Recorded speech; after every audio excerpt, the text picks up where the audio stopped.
From the state capitol in Richmond, I'm Megan Pauley. There's a big push this year to make Virginia the 38th state to ratify the Equal Rights Amendment in the U.S. Constitution. There's been a large turnout of ERA supporters at the General Assembly this week, on Monday for Lobby Day, and on Tuesday. The resolution came up in a House Privileges and Elections Subcommittee meeting where it died. Supporters hoped the full committee would revive it for another vote today.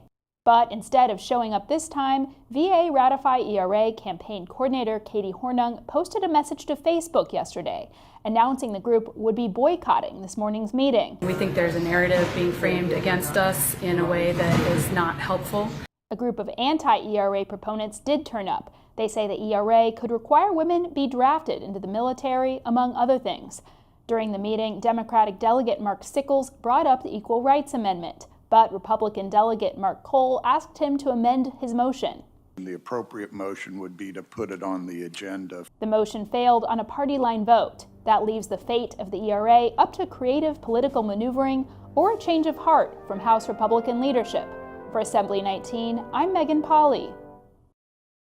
Broadcast of Assembly 19 is brought to you by the Virginia Education Association. An investment in Virginia teachers today will bring dividends tomorrow.